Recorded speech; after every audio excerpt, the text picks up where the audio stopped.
Welcome to Coach on the Couch. I'm your host, Jason Zaleski, visiting today with Neillsville Warriors girls basketball coach John Gaier. Coach, thanks for joining. First, just refresh the audience. How many years you've been coaching at Neillsville, and what keeps you coming back every year?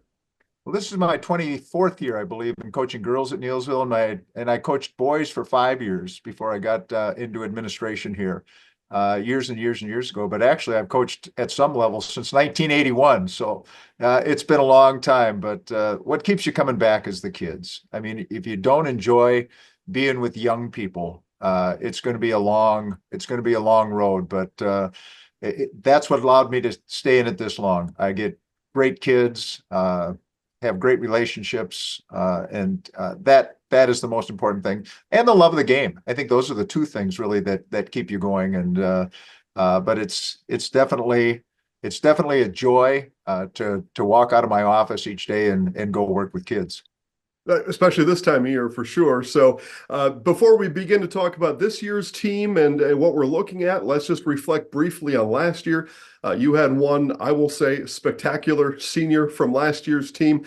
Just tell us about Paris and what she meant to your program. Well, she was a do-it-all player. I mean, she was our glue person last year. You know, when things would get a little heated, she would take the ball and calm us down, make plays when we needed plays to be made. And I think what was kind of undervalued was her ability to defend and rebound. She left with a lot of points, but she also left with a lot of rebounds and a lot of steals. And that is a lot to replace, even though it was only one senior. She's down at William Jewell now in Liberty, Missouri, playing a lot of minutes down there in a D2 program. So we're really proud of her. I wish she was still here, but we wish her all the best because she's a spectacular kid and deserves everything that she's gotten. Yeah, I had a great time watching Paris Opel play basketball, and I like you, I wish her nothing but the best going forward. Okay, well, let's kind of transition here a little bit. Conference champions last year. As a matter of fact, 4 years running now, conference champions. You told us about the years you've spent in the program, so you're the common denominator. But tell us about this run and what's made your program successful. There were championships before that, but obviously just these last 4 consecutive years now. Yeah, I give a lot of credit to the kids and their families for their willingness to buy in, their willingness to do what it takes. I tell our kids every year, you don't fall on the top of the mountain. You got to climb it every year, and every year's a new team, and every year is a little bit different. And every year we've got to find what we do well and what we might struggle with, and have to try to find solutions to those type of things. But it's really a credit to them. I can tell them what we expect, but they're the ones that got to follow through and produce. It's one of the things I talk about with them all the time about why I love basketball so much is that all the coaching's done in practice, because once a game starts, there's a lot of decisions that the kids have to make on the run, up and down that floor. We're limited to 5 timeouts and a halftime. And other than that, it's kids making decisions on the run. And when they're capable of doing that, we talk about the importance of being able to play this game from the neck up. And we've had a lot of kids that have been able to do that. And that has really been the key to our success. Talking to Neillsville girls basketball coach John Gaier. All right, let's talk about this year's team. Let's start with your seniors. I'm going to talk about your sophomores. A lot of people want that information, but we'll get to them. Talk about the seniors from this year's group, and what do you expect out of them this year? Well, what we expect out of every senior group, and that's leadership. We expect them to come to practice and work hard all the time. We expect them to be role models. And, everybody comes to practice. It's what do you do outside of practice that makes you better? And are you a role model? Are kids seeing you in the gym, even when it's not practice time, working on your game, doing those type of things? And our 3 seniors, Gracie Shane Garth, Sydney Subke, and Kaylee Lawrence, have been outstanding about that. The other thing that we expect from them is a level of humility where it's not me, it's thee. And I think they have done a tremendous job of showing that to our younger players and being examples of that. So couldn't be more proud of them. And good, hardworking kids, really, really bright kids. And that makes a big difference as well. Coach, I'm sure you'll believe me when I tell you this, but I get told all the time, usually from the moms and dads, but sometimes others, I get told all the time, oh, we've got a great middle school group. You got to come and see them. And my answer is, let me know when they're on the varsity, because that's such a big difference. But in this case, the sophomores I'm talking about, the group you have there, a lot of people are talking about them. They're performing well already. So tell us about that group and the promise that they bring to your team this year. Yeah, one of the things I think that is unique to us this year is the level of depth that we have, and that sophomore group and even the juniors that are playing, as well as those seniors, bring us a tremendous amount of depth. But there are 5 sophomores on our team that are just really talented, hardworking kids that have had a lot of basketball experience. And the youth coaches that have worked with them have done a really good job of getting those kids understanding what we want to do. But again, it's not something that happens by accident. These kids put in the work. They are in the gym and they get into the weight room and they do the things that they need to do to get better. I think they're hungry. That makes a big difference, I think, in their level of play. And it's going to be a bright future, although we tell all of our kids we play for our senior class. We don't ever talk about rebuilding because I think that's disrespectful to a senior class. We go out and we try to do the best we can to compete for that class, and our kids do that. And again, I can't compliment our kids enough. But this sophomore class is a talented group, and we've got some freshmen too that are coming up that are really solid players. So we're excited about that. We'll see how long this old guy can last. I'm going to say something here that might rile up the rest of your conference, but you can answer by calming everything down. Maddie Dable, one of those sophomores, an early front runner for Conference Player of the Year, and I know we've got a lot of games to play, but that's how special of a player she looks to be. So tell us about the way that Maddie's put together and what she'll bring to your team this year. Maddie's got a motor. I mean, there is not a single play that she walked into a starting lineup as a freshman. And there's not a single play that she takes off. She is relentless in her play. And that is really exciting. Sometimes that gets in a little bit of trouble offensively because she's relentless there as well. But you can't ask for a kid that competes harder. And that's one thing that coaches can't teach. We can't teach effort. We can teach a lot of skills. We can do those type of things. We can tell them we expect effort, but kids have to bring that, and Maddie brings that to every practice, every workout she does on her own, and every basketball game. And that is the secret to any type of success. And she has found that secret to success. We'll see how she plays this year, Coach, and obviously we'll see if the other coaches, if she does, have the stomach for helping to cheer on a sophomore. We'll find that out later.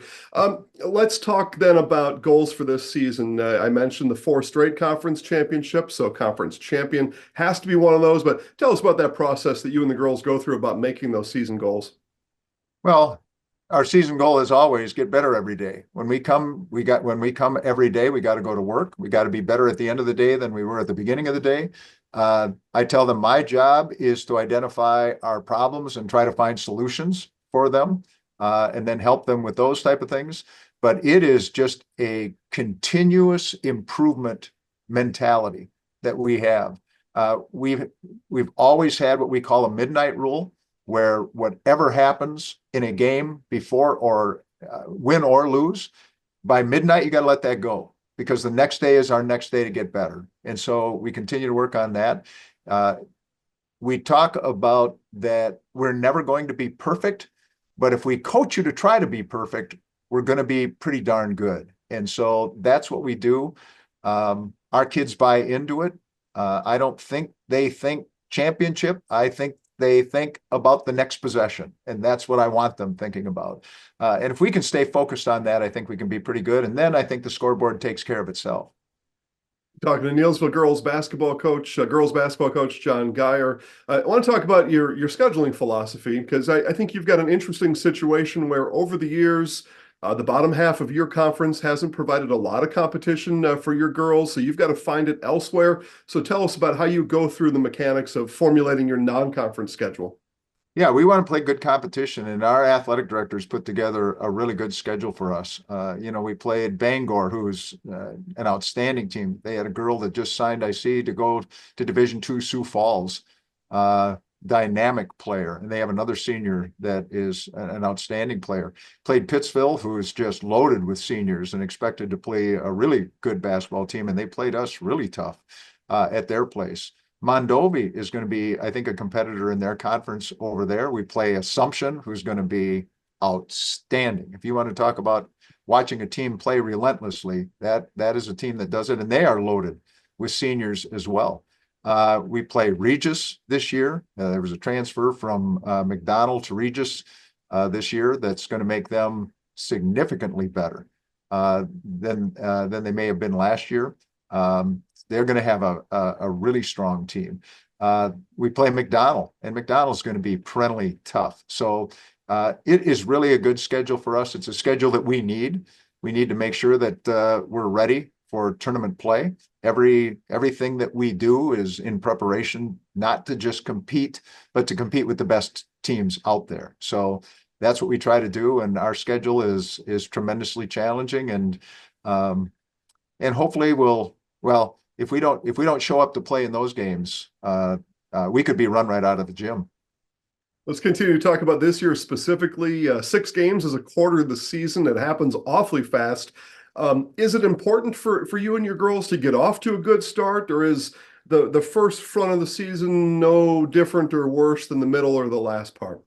Yeah, we just talk about focus on every possession. Try to win every possession. If we're on offense, let's win that possession by getting a good shot, making a shot, or getting fouled. If we're on a defensive possession, let's put a period at the end of that sentence and make sure that we end up getting a defensive rebound on a contested shot or a deflection and a steal. So it really doesn't go beyond that, and trying to win each possession. Because when you get into the bigger games, that's what it's going to take to be successful anyway. We talk about before every game, do the little things well. Come to a good jump stop. Pick up the ball cleanly. Get on time, on target passing. Play with confidence. Get your defense back and set. Those are the things that we talk about doing every game, and those are the things that help us win. We talk more about eliminating the things that make you lose instead of focusing on the things that help you win, because I think if we eliminate the things that cause you to lose, the scoreboard is going to take care of itself. Lastly, Coach, I'll give you one last chance to advertise your team this year. You get a great crowd. There's no doubt about that, but a couple more in the gym would certainly help, because these girls need to feel and see that support from the community. So just remind folks to come out and watch and cheer on these girls all the time. There is no better entertainment, in my view, than going out and watching a high school basketball game. I don't care if you have kids playing. If you're in that community, that's who our kids play for. Our kids wear a jersey that says Neillsville across the front. So we try to represent our entire community as well as we possibly can. And I know every other high school team does that as well. So for a community to get out and support them, there is no better time and no better chance to see something that is really good, and put to bed this idea that kids don't work hard anymore. Because you'll see in high school athletics, kids are learning how to work really hard, and they should be proud of those kids' efforts. You're exactly right, Coach. By the end of it, they're putting in a 12, 13-hour day, especially on game day. So I'm glad you brought that up. Get out and watch these girls play. It's Neillsville Warriors girls basketball coach John Gaier. Best of luck this year. I appreciate it. Thanks for all your coverage.